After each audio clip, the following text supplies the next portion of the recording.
Good evening and welcome. Thank you for coming tonight to the author lecture series.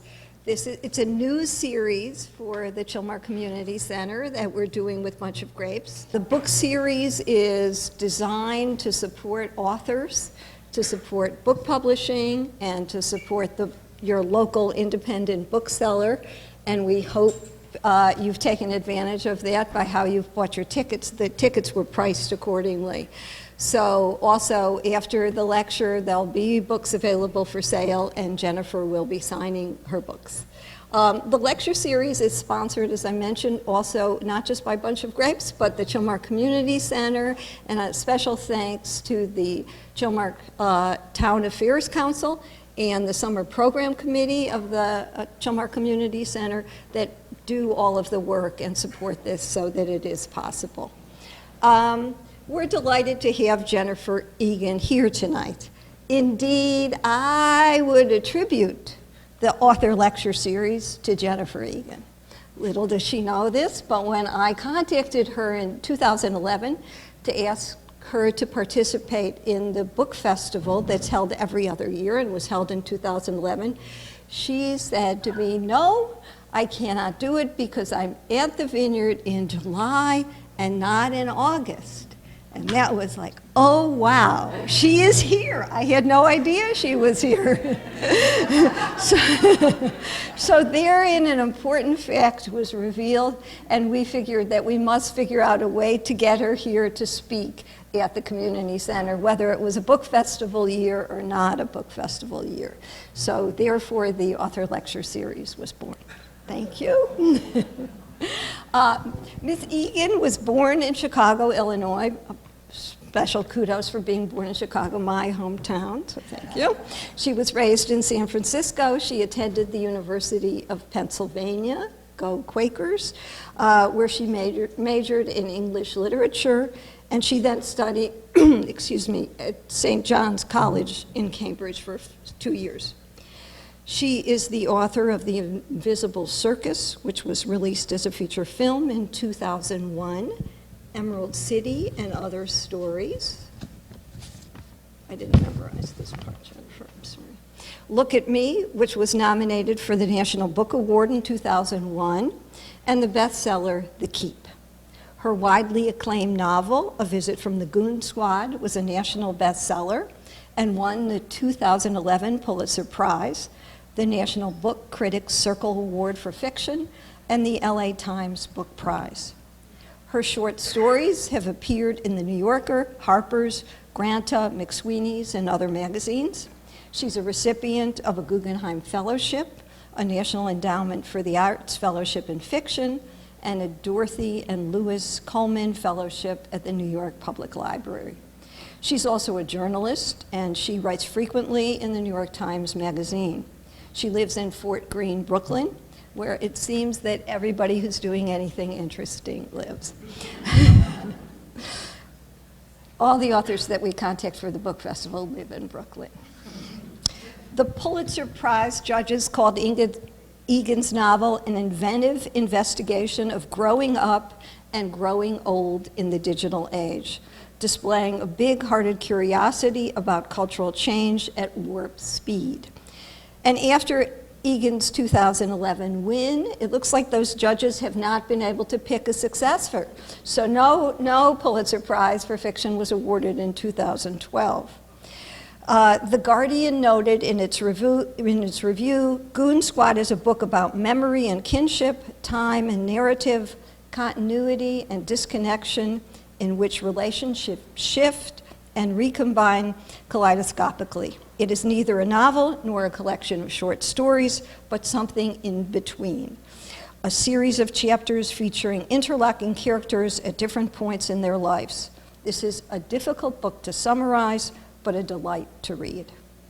The New York Times referred to Jennifer Egan as a refreshingly unclassifiable novelist. Hip, savvy, cutting edge, Miss Egan tweeted her latest short story, Black Box, which appeared in its entirety in the June 2nd issue of The New Yorker. It's a stunningly complex and disturbing story told in paragraphs of 140 characters or less, said Miss Lazarus. And it's my great privilege to introduce Miss Egan tonight.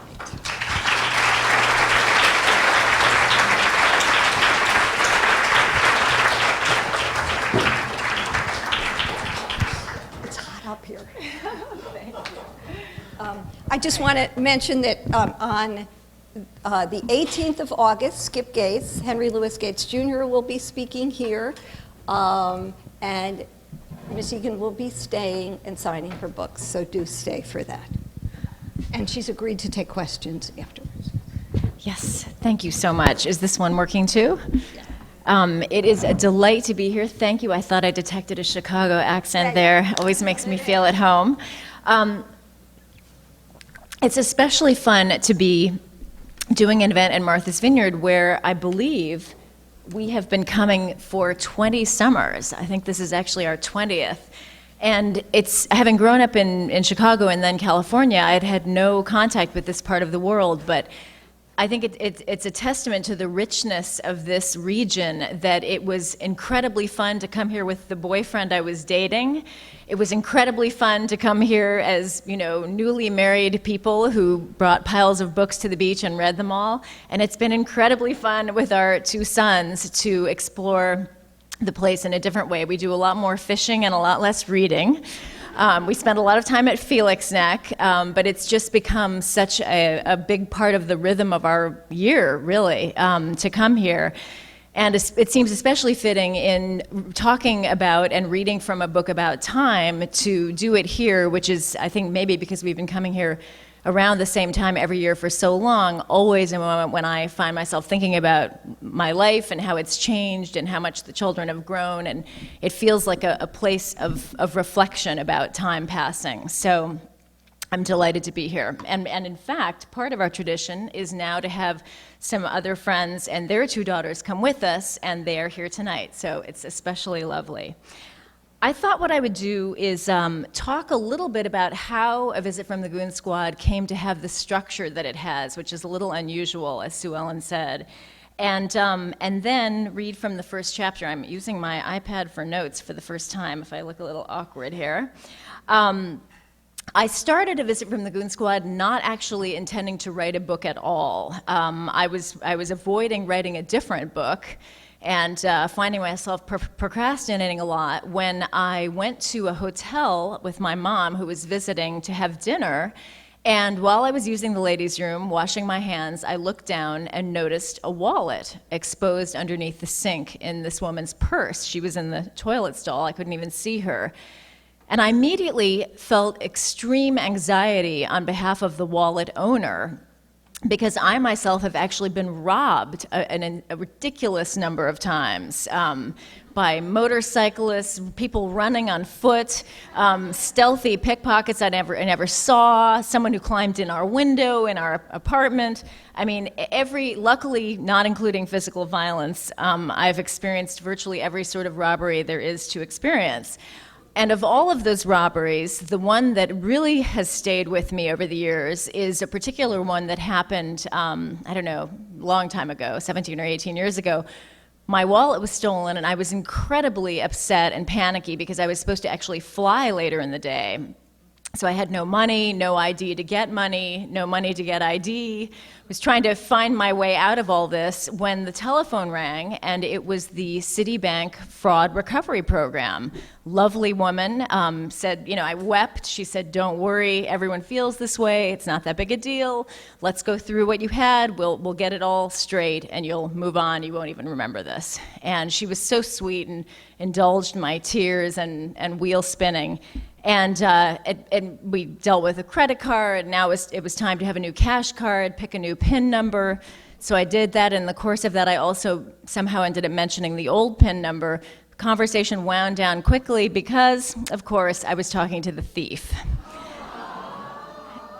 And she had done an absolutely brilliant impersonation of a bank employee, right down to the tapping keyboard in the background. So as you can imagine, she had scored, and she ran to the nearest cash machine and actually overdrew my checking account. So, having been upset before that, I was absolutely orbital with despair when this came to light. And when the logistics were behind me, I somehow did get on that flight. I think it involved a trip to Western Union and my mother's help. But when the dust settled and I actually got the money back, because it turns out banks are insured for that sort of thing, the thing that I found myself unable to let go of was the question of what the conversation had been like from the woman's point of view. I kept thinking, she sounded so sympathetic. Was she really sympathetic? Did she feel any sympathy for my plight? Basically, I wanted to know what she had thought of me. Well, how crazy. I mean, she loved me. I was the best thing that had happened to her that day for sure, and maybe the whole week. But this question of her point of view and what the event was like for her really preoccupied me. And I thought about trying to write about her, and I kept thinking, how would I do it? Why was she stealing? Who is she? And eventually I forgot about it. It became a funny story to tell at dinner parties, and then it sort of faded away altogether. But I think in the moment of seeing that wallet, I found myself thinking, someone is going to take that. I mean, you can't just leave a wallet lying in a bag. And then I thought, well, I could take the wallet. And, while I was not seriously tempted to do that, what I think did happen in that moment was that I re-entered that point of view, the possibility of the point of view of the thief. And I thought, that's really interesting. So I left the bathroom and I thought, as a break from this book that I seem to want to avoid, I'm just going to start from that moment. One woman sees another woman's wallet and takes it, and boom, let's see what happens. Now, that might not seem like very much to begin with, to begin a piece of fiction with. That is often just about all that I have. I tend to start fiction with little more than a sense of a time and a place. So in a way, having not only a wallet, not only a bathroom circa 2006, but an actual event of wallet theft was actually sort of a lot for me to have going in. I write my first drafts by hand. And the reason I do that is that I'm really trying to access the unconscious part of my brain that isn't thinking about what would likely happen in whatever situation, but is coming up with things that I wouldn't think of and kind of surprising me. That's really what I'm looking for. So I didn't know a thing about the wallet thief when I started writing. Various things about her came to light, and I just perceived myself to be writing a short story, playing hooky from this book briefly. And when I finished what I thought was a story, I thought, okay, time to go back to the book. I had towering piles of research sitting in my office. But instead, I found myself thinking about a quick description in that chapter of the ex-boss of the wallet thief that had kind of intrigued me. And I thought, God, I'd love to know a little more about him. So I thought, okay, one more detour here. I'm going to write about him. So I wrote about him. And in the course of writing that, there was a quick description of his ex-wife, and I thought when I was done, God, I'd love to know a little more about her. So I thought, okay, this is getting a little out of control. We're going to call this a trilogy, and then it's back to the salt mines. So I wrote yet another short story, I thought, about the ex-wife of the ex-boss, and in the course of doing that, I realized that actually I didn't really want to move back to this other book. I wanted to write this, that it was a book. So I was already 3 chapters in when I even realized that I was writing a book. That was the first time that I asked the question, what kind of book is this? And in some ways, many big questions were already answered. It was a book that was going to happen in parts. The parts were going to be about different people. And I think this is sort of the strongest choice, really. The parts are not going to feel like parts of the same book. They would have different voices, textures, moods, and feelings to them, or qualities. And I thought that seemed kind of exciting. I liked the fact that they didn't feel like they were part of one book. So I thought, okay, I'm just going to keep doing those 3 things. Each chapter will be about a different person. Each chapter will have a different mood and tone and feel to it. And each chapter, I decided, should stand completely on its own and not need any context to be understood, because I figured if I'm asking people to start over every single time in a way, it's really only fair that I provide a total payoff every single time. So I pretty much followed my own curiosity from one person and situation to the next while hewing to those 3 rules. I had plenty of failures. The epic poetry chapter, have to be able to write poetry, it turns out, to write epic poetry. thought maybe there would be kind of a special dispensation there, but no. So not everything worked, but I rolled with what did and kept trying to find different ways to tell different kinds of stories. And it was pretty clear that the book was about time, because I was always moving around in time. It never went forward. In fact, a lot of the time it went backward. And also, all of the characters seemed to have some connection to the music industry. So it was also clear that it was very much about music. And at a certain point, I found myself dividing it in half and into parts 1 and 2, and then I thought, well, why not, since there were a lot of questions of what happened between A and B and you know, A, B as markers of time, I thought, why not call the two halves A and B? And in that moment, I finally understood what genre I had really been working in the whole time, which was that of the concept album. Very much dating myself here, but I did grow up in San Francisco in the 70s. And, you know, the great era of the concept album, I think. And so if you think about what a concept album is, it's telling a big story in parts, i.e. songs, that sound totally different from each other, and that's actually the fun of it. You wouldn't want an album in which the tone remained the same or the tempo throughout. It's the collision of different styles that makes an album fun.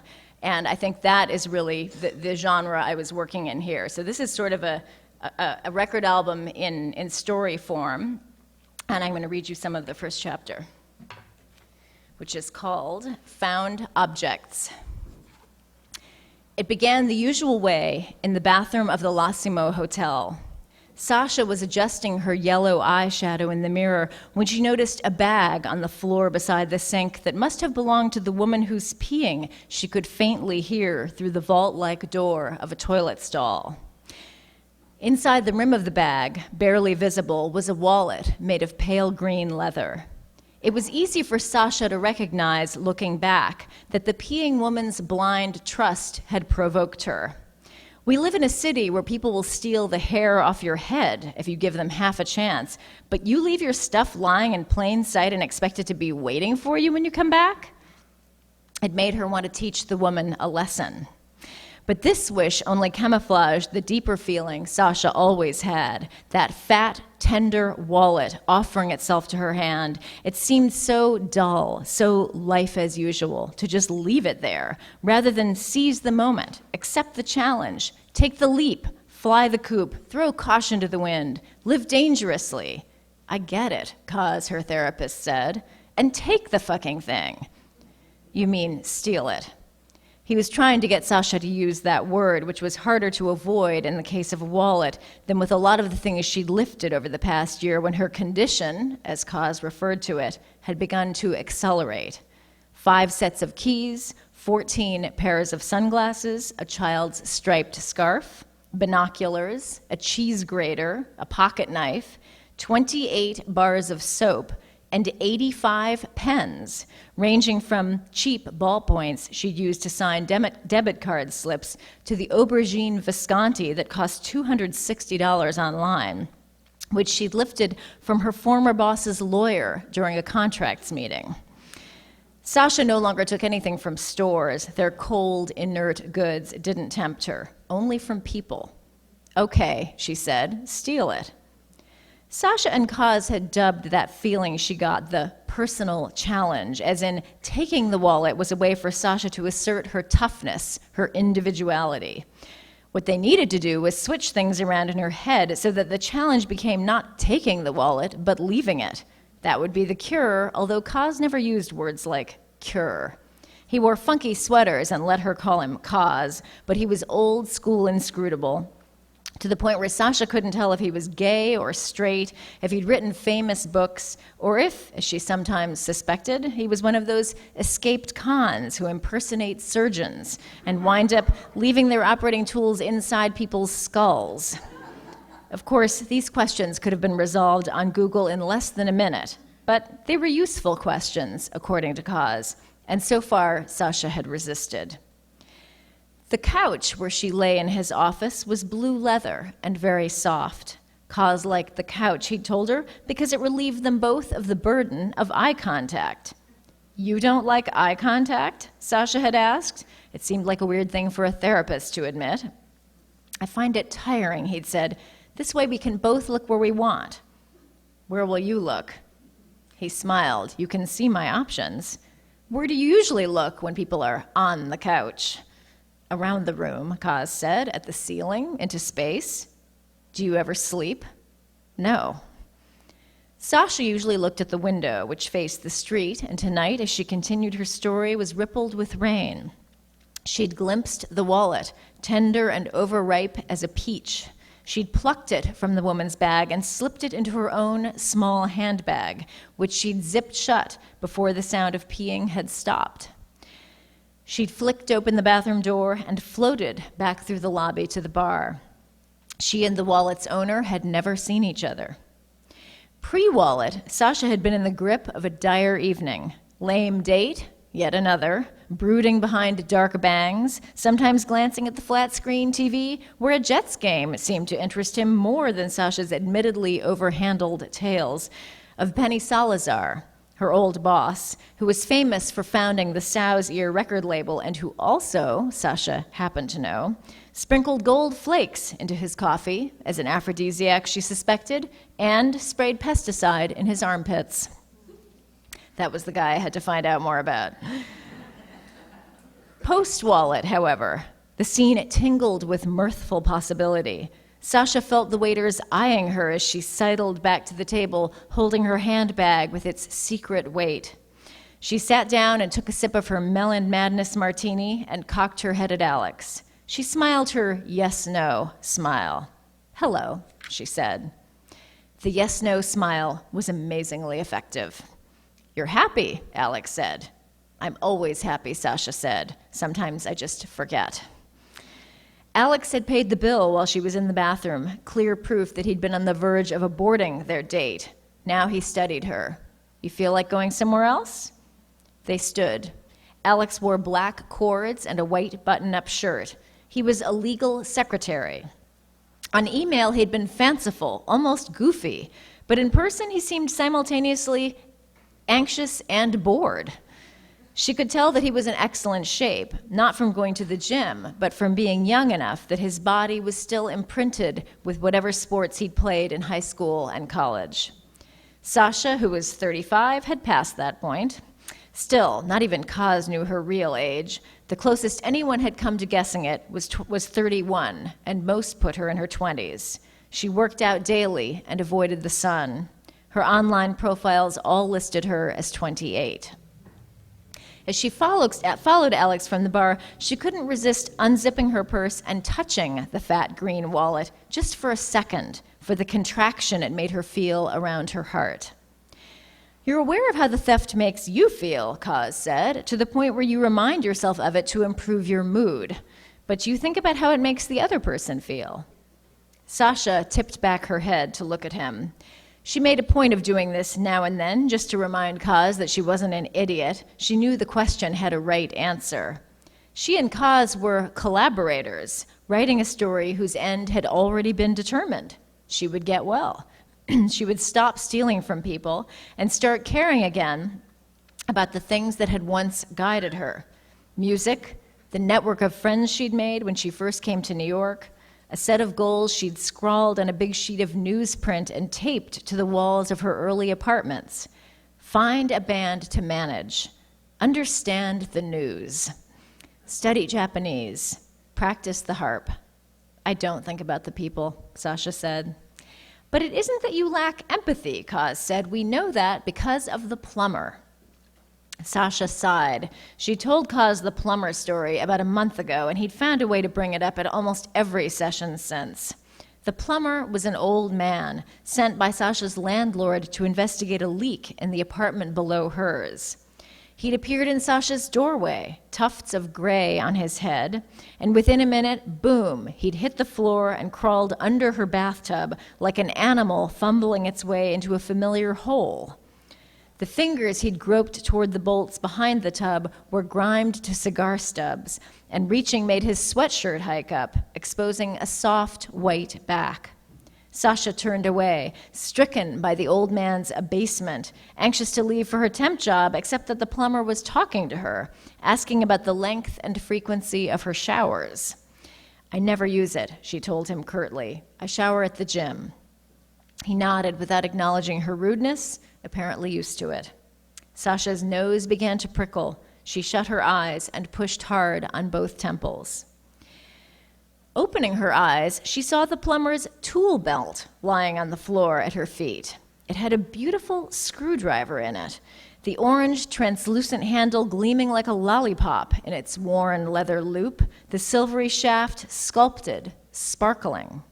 Sasha felt herself contract around the object in a single yawn of appetite. She needed to hold the screwdriver just for a minute. She bent her knees and plucked it noiselessly from the belt.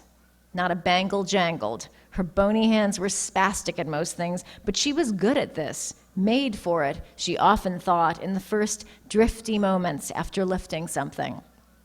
And once the screwdriver was in her hand, she felt instant relief from the pain of having an old, soft-backed man snuffling under her tub, and then something more than relief. A blessed indifference, as if the very idea of feeling pain over such a thing were baffling. "And what about after he'd gone?" Kaz had asked when Sasha told him the story. "How did the screwdriver look to you then?" There was a pause. "Normal," she said. "Really? Not special anymore?" "Like any screwdriver." Sasha had heard Kaz shift behind her and felt something happen in the room. The screwdriver, which she'd placed on the table, recently supplemented with a second table, where she kept the things she'd lifted and which she'd barely looked at since, seemed to hang in the air of Kaz's office. It floated between them, a symbol. "And how did you feel," Kaz asked quietly, "about having taken it from the plumber you pitied?" How did she feel? How did she feel? There was a right answer, of course. At times, Sasha had to fight the urge to lie simply as a way of depriving Kaz of it. "Bad," she said. "Okay, I felt bad. Shit, I'm bankrupting myself to pay for you. Obviously, I get that this isn't a great way to live." More than once, Kaz had tried to connect the plumber to Sasha's father, who had disappeared when she was 6. She was careful not to indulge this line of thinking. "I don't remember him," she told Kaz. "I have nothing to say." She did this for Kaz's protection and her own. They were writing a story of redemption, of fresh beginnings and second chances, but in that direction lay only sorrow. Sasha and Alex crossed the lobby of the L'Assimo Hotel in the direction of the street. Sasha hugged her purse to her shoulder, the warm ball of wallet snuggled in her armpit. As they passed the angular, budded branches by the big glass doors to the street, a woman zigzagged into their path. "Wait," she said, "you haven't seen, I'm desperate." Sasha felt a twang of terror.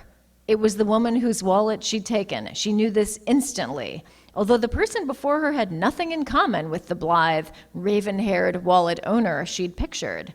This woman had vulnerable brown eyes and flat, pointy shoes that clicked too loudly on the marble floor. There was plenty of gray in her frizzy brown hair. Sasha took Alex's arm, trying to steer him through the door. She felt his pulse of surprise at her touch, but he stayed put. "Have we seen what?" he said. "Someone stole my wallet. My ID is gone, and I have to catch a plane tomorrow morning. I'm just desperate." She stared beseechingly at both of them. It was the sort of frank need that New Yorkers quickly learn how to hide, and Sasha recoiled. It had never occurred to her that the woman was from out of town. "Have you called the police?" Alex asked. "The concierge said he would call, but I'm also wondering, could it have fallen out somewhere?" She looked helplessly at the marble floor around their feet. Sasha relaxed slightly. This woman was the type who annoyed people without meaning to. Apology shadowed her movements even now as she followed Alex to the concierge desk. Sasha trailed behind. "Is someone helping this person?" she heard Alex ask. The concierge was young and spiky-haired. "We've called the police," he said defensively. Alex turned to the woman. "Where did this happen?" "In the ladies' room, I think." "Who else was there?" "No one." "It was empty?" "There might have been someone, but I didn't see her." Alex swung around to Sasha. "You were just in the bathroom," he said. "Did you see anyone?" "No," she managed to say. She had Xanax in her purse, but she couldn't open her purse. Even with it zipped, she feared that the wallet would blurt into view in some way that she couldn't control, unleashing a cascade of horrors: arrest, shame, poverty, death. Alex turned to the concierge. "How come I'm asking these questions instead of you?" he said. "Someone just got robbed in your hotel. Don't you have, like, security?" The words robbed and security managed to pierce the soothing backbeat that pumped through not just the L'Ossimo, but every hotel like it in New York City. There was a mild ripple of interest from the lobby. "I've called security," the concierge said, adjusting his neck. "I'll call them again." Sasha glanced at Alex. He was angry, and the anger made him recognizable in a way that an hour of aimless chatter, mostly hers, it was true, had not. He was new to New York. He came from someplace smaller. He had a thing or two to prove about how people should treat one another. Two security guys showed up, the same on TV and in life, beefy guys whose scrupulous politeness was somehow linked to their willingness to crack skulls. They dispersed to search the bar. Sasha wished feverishly that she'd left the wallet there, as if this were an impulse she'd barely resisted. "I'll check the bathroom," she told Alex, and forced herself to walk slowly around the elevator bank. The bathroom was empty. Sasha opened her purse, took out the wallet, unearthed her vial of Xanax, and popped one between her teeth. They worked faster if you chewed them. As the caustic taste flooded her mouth, she scanned the room, trying to decide where to ditch the wallet. In the stall, under the sink, the decision paralyzed her. She had to do this right to emerge unscathed, and if she could, if she did, she had a frenzied sense of making a promise to cause. The bathroom door opened, and the woman walked in. Her frantic eyes met Sasha's in the bathroom mirror, narrow, green, equally frantic. There was a pause, during which Sasha felt that she was being confronted. The woman knew, had known all along. Sasha handed her the wallet. She saw, from the woman's stunned expression, that she was wrong. "I'm sorry," Sasha said quickly. "It's a problem I have." The woman opened the wallet. Her physical relief at having it back coursed through Sasha in a warm rush, as if their bodies had fused. "Everything's there, I swear," she said. "I didn't even open it. It's this problem I have, but I'm getting help. Please don't tell. I'm hanging on by a thread." The woman glanced up, her soft brown eyes moving over Sasha's face. What did she see? Sasha wished that she could turn and peer in the mirror again, as if something about herself might at last be revealed, some lost thing. But she didn't turn. She held still and let the woman look. It struck her that the woman was close to her own age, her real age. She probably had children at home. "Okay," the woman said, looking down. "It's between us." "Thank you," Sasha said. "Thank you. Thank you." Relief and the first gentle waves of Xanax made her feel faint, and she leaned against the wall. She sensed the woman's eagerness to get away. She longed to slide to the floor. There was a rap on the door, a man's voice. "Any luck?" Sasha and Alex left the hotel and stepped into desolate, windy Tribeca. She'd suggested the L'Ossimo out of habit. It was near Sow's Ear Records, where she'd worked for 12 years as Benny Salazar's assistant. But she hated the neighborhood at night without the World Trade Center, whose blazing freeways of light had always filled her with hope. She was tired of Alex. In a mere 20 minutes, they'd blown past the desired point of meaningful connection through shared experience into the less appealing state of knowing each other too well. Alex wore a knit cap pulled over his forehead. His eyelashes were long and black. "That was weird," he said finally. "Yeah," Sasha said. Then, after a pause, "You mean finding it?" "The whole thing, but yeah." He turned to her. "Was it like concealed from view?" "It was lying on the floor, in the corner, kind of behind a planter." The utterance of this lie caused pinpricks of sweat to emerge on Sasha's Xanax-soothed skull. She considered saying, "Actually, there was no planter," but managed not to. "It's almost like she did it on purpose," Alex said, "for attention or something." She didn't seem like that type. You can't tell. That's something I'm learning here in NYC. You have no fucking idea what people are really like. They're not even two-faced. They're like multiple personalities. That never gets a laugh in New York, I have to just say. She wasn't from New York, Sasha said, irked by his obliviousness even as she strove to preserve it. Remember? She was getting on a plane? True, Alex said. He paused and cocked his head, regarding Sasha across the ill-lit sidewalk. But you know what I'm talking about? That thing about people? I do know, she said carefully, but I think you get used to it. I'd rather just go somewhere else. It took Sasha a moment to understand. There is nowhere else, she said. Alex turned to her, startled. Then he grinned. Sasha grinned back. Not the yes-no smile, but related. That's ridiculous, Alex said. I'm going to stop there. Thank you.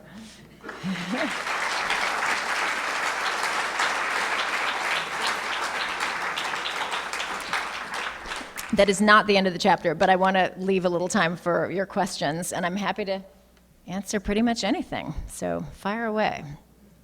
Yes?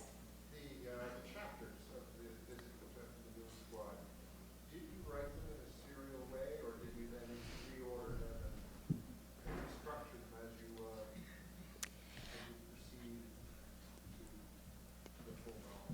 So the question is, did I write them in the order that they appear here? Or in what order did I write the chapters? Great question. As I said, I started right where we start with chapter 1, and then the next chapter which is about Benny Salazar, the other main character in the book, really, came next. But there was one thing, I mentioned that there were 3 conclusions I drew about the book based on what had happened without my even knowing that it was a book, that each chapter would be about a different person, would stand on its own, and would have a different mood and texture from all the other chapters. There was one thing that I thought was going to be true of the book based on those first 3 chapters that was actually quite wrong. And that was that I thought the book would go backwards, always, in time, because those first 3 were doing that. And so I didn't write them in that order. I wrote them really following my own curiosity from one thing to the next. For example, having been kind of made curious by that quick description of Benny Salazar, the music producer putting gold flakes in his coffee and spraying pesticide in his armpits. At the time, I just thought, decadent music producers, of course, never having known one. That was easy to say. Later, I found myself thinking, yeah, but why does he do that stuff? So my curiosity led me to write about him, but I was certain that the order would actually be backwards. I knew it had been done before and well by others, but I just felt that was how it would be. One of the low points in the writing of the book was when I finally actually put the chapters in that order after doing many, many drafts of them individually and read it through, only to discover that it was actually very flat and really not very exciting as a book in that order. And I was crushed because I had this idea of the kind of combustion I was hoping for when all of these chapters were put together. And in fact, the opposite was happening. It was losing steam as I went. So I thought, well, maybe this just is not going to be very good. But I also thought, it seems like this backwards order is not really working well for me. For example, in the chapter about Benny Salazar, he reminisces briefly about having been, he's in his 40s at the point that we meet him, but he reminisces briefly about having been a punk rocker in San Francisco in the late 70s and having a mohawk and standing outside this punk club with his friends. So maybe the reader thinks for a moment, as I did writing it, I wonder what that's like. Then I wrote a chapter about that time when Benny's a teenager and a punk rocker. But in my backwards order, we don't hit that chapter until about 8 chapters later because we have to get from 2006 all the way back to 1979, at which point no one remembers that brief moment of reminiscence on Benny's part. So that kind of the payoff of having a question answered or sort of a moment of curiosity satisfied was gone. And that seemed to be happening a lot in the backwards order. So I decided to throw out chronology altogether, which was a little scary, and to just try to structure it around the reader's curiosity, which actually came closer to mimicking the way I wrote it than the backwards order did. So that was one of the actual structure was one of the last things to fall into place. Yes? It's been a little while since I read the book, but I remember, I think it was one of the last chapters, there's a technology you talk about that is now in retrospect similar to sort of Twitter. And now knowing that you just did a book relating to Twitter, so when you wrote this, it was sort of pre-Twitter era, right? I don't think so. I can't remember where Twitter falls in I think Twitter existed. I don't talk to, I mean, the last two chapters take place in the future, and there's a lot of technology in the book, and so it was, of course, necessary to imagine forward technologically to some degree. I try always to do that very unspecifically, because there's no faster way to date your book than to imagine future technology that's wrong. I mean, it's lame. It's lame immediately. So I think that the only kind of flight of fancy that I took, and this will really prove my point, is that I was imagining that children would have handsets that would have touch screens. This was pre-iPhone. And that they would, use these with an expert hand and sort of navigate their way through pictures and other things. Pre-verbal kids, they're called pointers. If you watch a toddler with an iPhone, you realize that this is exactly why writers should be careful about speculating about technology. It sort of reads as an odd comment on what's already happened, not the future. So I was imagining in my kind of vague technological future that everyone has a sort of page of some sort. It's no longer Facebook or anything specific like that, but basically everyone has the page that they present to the world, and there's one part of that, I think, that I called the feed or something, which would just be someone's moment-to-moment observations or ruminations. But I think Twitter was already happening by then, so no, can't take any credit for prognostication. Yes? You talk about how you start writing a book. How do you know when you're done?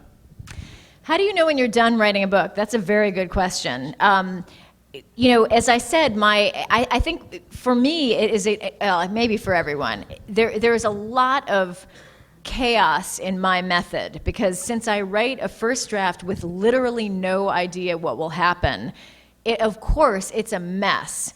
And what happens next, sometimes I make that part of I describe that part of my method, but neglect to mention the 60 or 70 drafts that are required to actually make it readable and bearable. And it makes it sound like I just sort of spew this stuff out. It's very raw and kind of a mess, and I type it into the computer, then I read it, which is very painful, because now I'm looking at, in typeface, this very raw, kind of spontaneous, often cliche-ridden, and sometimes just plain terrible prose. But what I'm looking for in all of that is just something interesting, something surprising. And so once I have seen that, because if I don't see anything interesting or surprising, that means it's just not salvageable.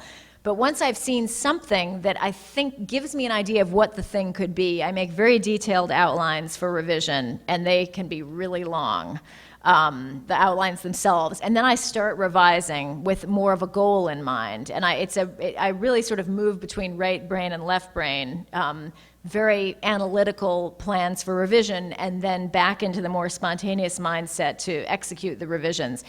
I get a sense that I'm moving toward, some sort of result when the outlines become much shorter. So, for example, my second novel, Look at Me, my first revision outline was 80 pages long, single-spaced, in 10-point type. This was the outline.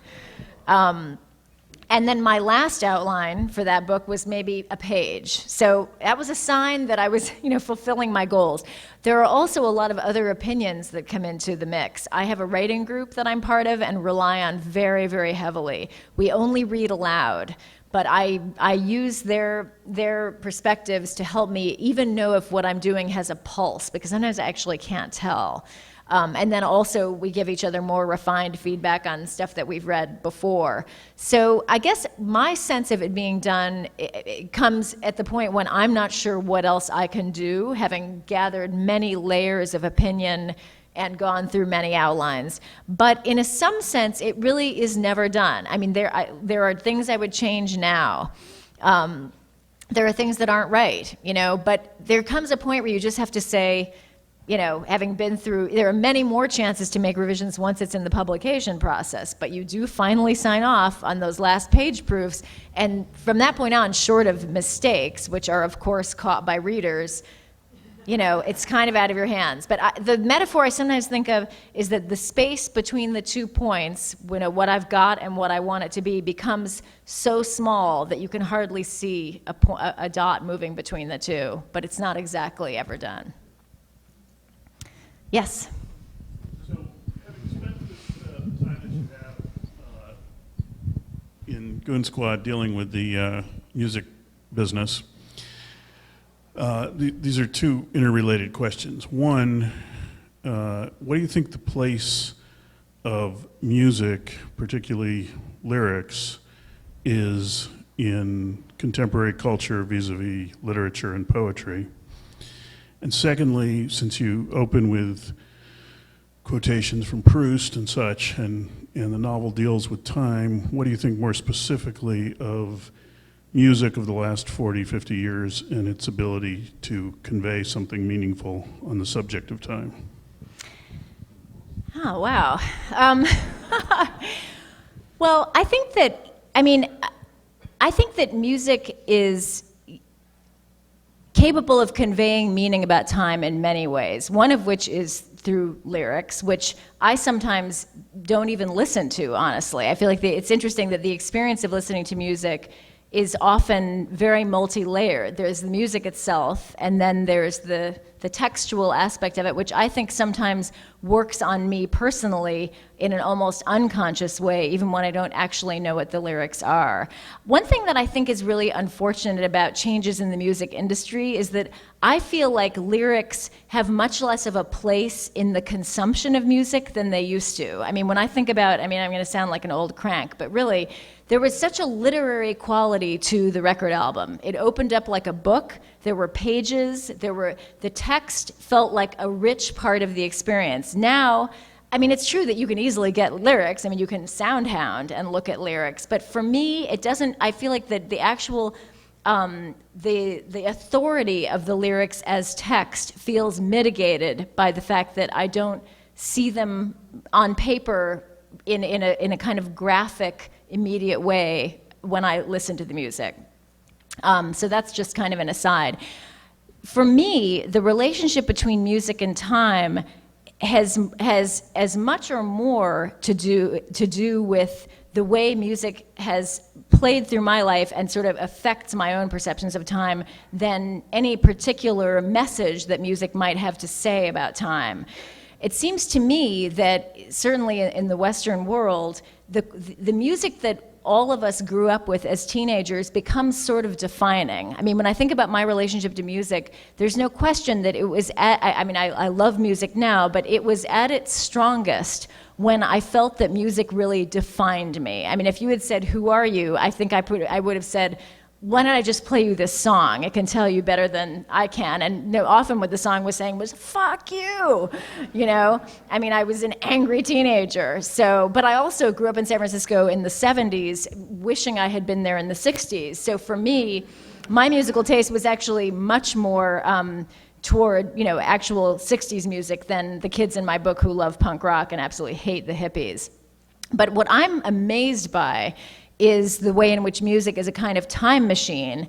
And I feel if I'm less aware of lyrics than I used to be, I'm more aware of that time machine function of music because, like virtually everyone nowadays, I have my own personal playlist that I listen to whenever I'm running and often just walking. And on that playlist are songs that have been meaningful to me at different points in my life, and I literally feel like I'm sort of wafting through those different phases. I think it's that relationship to music that it probably, as much as anything else, led me to work with time and music in this book, but actually probably the original reason was reading Proust, whom I quote at the beginning, and who uses a lot of music in his novel, both as an organizing, as a kind of structural principle and actually as a plot element. So the two feel profoundly intertwined. And I'm not sure if I've answered all of your questions, but they were great questions. Yes, any other questions? Yes. Hi, what's your writing schedule and how long did it take you to write this? Well, this one took about, I guess, about maybe 3.5 years, although I was doing other things at the same time, writing some journalism and this and that. My writing schedule is a little bit of a platonic ideal, but what I try to do is write, if I'm writing original material, those handwritten first drafts, I try to write 5 to 7 pages a day. Even if I feel like doing more, I try to resist it because I'm often quite spent the next day. And for me, the continuity of doing it every day is really critical. Right now, I'm actually I'm trying to do 2 projects at once, so it's been interesting to come up with some sort of method that will allow me to do that, and I'm not quite sure how that will work because I can't imagine doing them, back to back in one writing spell, but at the same time, morning is really my best time. So I'm always wrestling with that question. In terms of once I'm revising, which I do, I should have said, by hand on hard copies. So I don't ever make any changes looking at a computer screen. I find they're almost invariably wrong. I use the computer really as a typing machine, and so I make my changes on handwritten copies, and they're hard to read, sometimes impossible, even for me, with asterisks and symbols and arrows and continuations on the backs of pages. And so that's kind of how I do it. But I can do that for many hours a day. I find that I can do that almost anywhere, anytime. Then the limit is more, how much time do I have? But morning is almost always best. And ideally not having done too many other things by the time I sit down to write. Of course, email is the big abyss that I try, not always successfully, to avoid. But the fewer extraneous thoughts I can have, the better in terms of plunging into this more unconscious, kind of intuitive state. Yes? So, my generation has taken on these forms for years, and also involved in Twitter, blogging, presentations that you have in Goon Squad, which a lot of people look at as a dumbing down or a simplification of the written word and of the content. And you've kind of taken it on as a new literary form. And I was wondering if you're trying to say anything with that, if there was a reason for that, if you do believe it is communicating in a different way that might be more positive. Well, it's interesting that you asked that. Did everyone hear the question? Is my using of new forms, like there's a chapter in PowerPoint in this book and working with Twitter, a comment on the literary possibilities of these forms or their abilities as communicative tools. What I've found, to my surprise, is that some people see the book as a negative comment on those. Oh, and there's a lot of texting in the last chapter, a sort of a different way of texting, but definitely texting. Is that a comment on the future of literature and that these forums are going to drain it of energy? I feel really of 2 minds about all of that, and they are completely contradictory. As a writer, I'm very curious about them, and it's really curiosity alone and no negative judgment whatsoever that has led me to work with any of those things. I would never include blocks of texting in my book if I thought it was bad. I thought it was beautiful. I was interested in the inadvertent poetry that I was having tried and failed in epic poetry. I have to go with these more pedestrian routes. But I was intrigued by that. And with PowerPoint, although it was very difficult to find a story that would require telling in PowerPoint, because what I find is that it doesn't work if you just try to force a kind of newfangled structure onto something that could be told conventionally. But if you can find something that couldn't be told any other way, there are lots of possibilities. There are things I could do in PowerPoint that I cannot do in regular fiction. For example, create a page that the reader can read in various different sorts of ways that I can't control. In PowerPoint, I could represent a moment of silence visually. That's impossible to do in traditional prose. You can write, there was a pause, but there's no pause there. There are words there. Whereas in PowerPoint, I could create a kind of gap, or If I wanted to let, a bit of text resonate, I could just have one sentence on a whole page. So it felt like a feast of possibilities. Same with Twitter. I mean, I don't actually really use Twitter, but I was very interested in the possibilities of serializing fiction over Twitter. I love serialized fiction. I'm interested in serialization generally, which has really become much more the domain of television nowadays than letters, which is a huge change from, say, the 19th century. So that was what led me into it. Having said all that, I do worry that some of these forms may drain people's attention away from literature. I feel that worry most strongly in my role as parent, where I'm perceived as a draconian Luddite, anti-screen in every way. And sometimes I feel a little hypocritical, switching off the screens and then thinking, I wonder if there's a way I can use video games for fiction. So there's a total paradox there, and I'm very curious as a writer and very wary as a citizen and a mom. Yes. To tag on to that, so then when you wrote a Twitter story for the New Yorker, did you do it in longhand? I did write the Twitter story in longhand. I did not write PowerPoint in longhand, though, although I did try. I drew rectangles and waited to see what would happen. But that went nowhere. But Twitter I did, because as I said, I don't really do too well with looking at this, because of the intuitive way I write. Seeing things in typeface is very inhibiting. I immediately think, oh, it's not good. With the Twitter story, I really wrote it as I would anything I do. I began with a voice, a sense of time and place, very little sense of what would happen, but a kind of conceit, which was that a woman who's actually a spy is not telling us what happens, but telling us the lesson she learns from each thing that happens. I knew that would work well in these little nuggets. I started trying to write it on a legal pad, which is what I normally do, and I immediately disliked the kind of sprawling look of those long sentences. That didn't seem right. So I was actually at a book group talking about this book when I noticed a woman taking notes in a Japanese notebook that had 8 rectangles on every page, and I thought, oh, that's what I need. It was actually sort of hard to find it. She told me where she had gotten it, and then they had sold out, and I had no idea where to get them, and then I wandered into Muji, and there they were. So I wrote it by hand in a notebook. So you read all your drafts in longhand, all 20, 30? Well, I only write one completely in longhand. From that point on, I'm editing in longhand on hard copies, and then typing in the changes, spitting out a new copy, making more changes, etc. Yeah, I do it all. I sometimes am tempted, of course, to make changes on the screen, but I find that they're often wrong. So instead of saving time, I'm losing time. I have to undo them. It just seems to work the best that way. Yes? Of this theme of the non-narrative, where you're steering away from this one voice in the first person throughout the entire text, I'm curious if you were inspired by the writers of the modernist era, such as Virginia Woolf and Bruce from I feel inspired by them all the time. I mean, I feel like that work is just part of my DNA.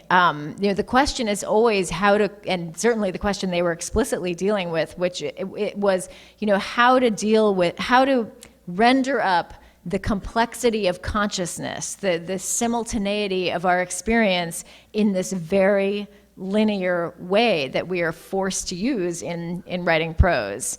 I feel like that's exactly what I'm trying to do. But, I also feel very inspired by the earliest novelists, Lawrence Stern, Cervantes. Their books are really pretty crazy and include a lot of things that we think of as very postmodern now. They're self-conscious, they play with different modes of speech and even typefaces.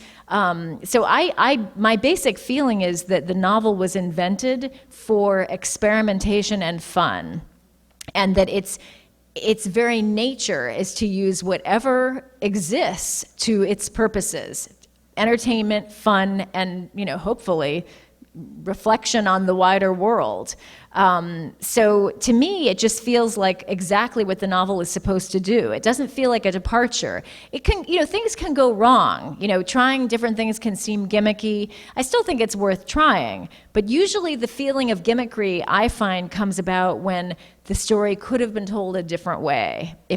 For example, the chapter that I used for PowerPoint in Goon Squad is a very sentimental chapter in which very little happens. It's a sweet family story about a family struggling, but they love each other. I have a feeling it would have been pretty mawkish and dull if I had written it as conventional prose. But PowerPoint is so cold and so corporate that hopefully it balances that sweetness and makes it tolerable. And because PowerPoint is essentially, there's no continuity in the form, it is literally just these isolated moments, it's very hard to render action.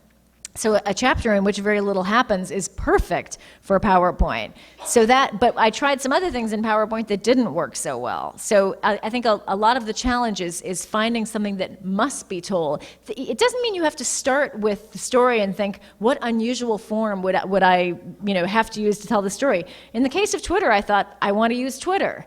Then I had to wait for a voice to come along that seemed to need to talk in these short installments. And with PowerPoint, I really blundered around looking for some way to use this form that didn't feel cold and corporate. And having a child narrate the chapter in the form of her journal in the future ended up being my solution to that problem.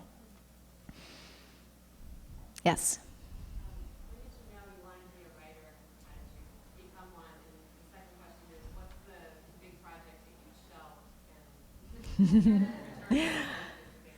The big project that I shelved, I'm actually attempting yet again, so we'll see what happens. It is a novel set in New York in the 30s and 40s.